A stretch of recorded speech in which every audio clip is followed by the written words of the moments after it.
మన గిరిజన రైతులకి చూసుకున్నట్లయితే మన జిల్లాలో ముఖ్యంగా మనకి 4000 హెక్టేర్లో ఈ అల్లం సాగు చేస్తున్నారు. అయితే ఈ అల్లం సాగు చేసేటప్పుడు రైతులు సరైన సమయంలో విత్తనం సరిగా ఎంచుకోలేకపోవడం, ప్లస్ వాటి యాజమాన్య పద్ధతి పాటించుకోలేకపోవడం వల్ల మనకి రైతులకు ఎక్కువగా నష్టం జరుగుతుంది. కాబట్టి ఈ ఏజెన్సీ ప్రాంతానికి అనువైన రకాలు చూసుకున్నట్లయితే మనకి అల్లంలో అధిక దిగుబడి రకాలైన నడియా, సూపర్బా ఈ 2 రకాలు కూడా చాలా అధిక దిగుబడి రకాలు మరియు ఈ ప్రాంతానికి అనుకూలము. అలాగే మనకి 2 సాగు పద్ధతులు ఉన్నాయి ఈ అల్లంలోని. మొదటి ఏంటంటే సాంప్రదాయ పద్ధతిలో పండించుకుంటే ఈ ఎకరానికి మనకి ఇంచుమించుగా 800 నుంచి 1000 కేజీలు విత్తనం ఒక ఎకరాకి పడుతుంది.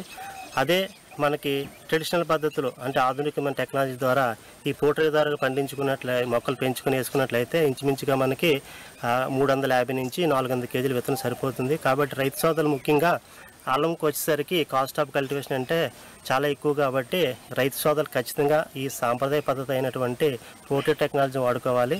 ఈ పోటరీ టెక్నాలజీ వాడుకోవడం ఏంటంటే మే నెలలో మనం చూసుకున్నట్లయితే మరియు జూన్ నెలలో చూసుకున్నట్లయితే ముందుగా మనకి వర్మి కంపోస్ట్, కోకోపీట్ అనే మిశ్రమాన్ని మనం తయారు చేసుకోవాలి. దాన్ని వర్మి కంపోస్ట్ 2 మోతాదులోని ప్లస్ కోకోపీట్ 1 మోతాదు. దాంట్లో ఈ దుంపకులు తెగులు రాకుండా ట్రైకోడర్మా విరిడి అనే కల్చర్ని 2 కేజీలు 100 కేజీలు వర్మి కంపోస్ట్ కలుపుకొని మిశ్రమం తయారు చేసుకోవాలి.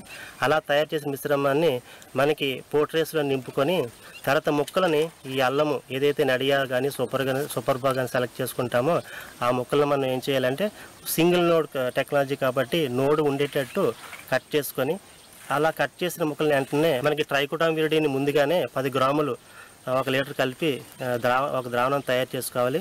ఆ ద్రావణంలోని ఈ ఒంటికన్నును కట్ చేసిన అల్లం ముక్కలను వెంటనే అందులో ముంచి కనీసం 30 నిమిషాల పాటు వాటిని నానబెట్టి వాటిని మళ్ళీ తీసి ఆరబెట్టుకోవాలి. అలా ఆరబెట్టిన ముక్కలను మనం ఈ పోట్రేస్లోని కన్ను పైకి ఉండేటట్టు ఆ మొక్కలు పెంచుకోవాలి. అలా కన్ను పైకి ఉంచేటట్టు పెంచుకోవడం వల్ల ఏమవుతుందంటే మనకి 30 నుంచి 35 రోజులకి ఈ అల్లం మొక్కలు దుంపకులు తెగులు రాకుండా ఆరోగ్యవంతంగా పెరుగుతాయి. ఇలా పెరగడం వల్ల ఏమవుతుందంటే ఈ 35 రోజుల తర్వాత ఈ నార్మల్ని మనకి మే ఎండింగ్ కానీ జూన్ ఫస్ట్ వీక్ కానీ మనకి 50 ఇంటూ అంటే వరుసకి మధ్య దూరంలో 50, మొక్కకి మధ్య దూరం అంటే 20 సెంటీమీటర్ దూరంలో నాటుకుంటే మనకి ఎకరాకి 20,000 మొక్కలు పడతాయి. కాబట్టి ఈ మొక్కలు మనకి ఎకరాకి సరిపోతాయి.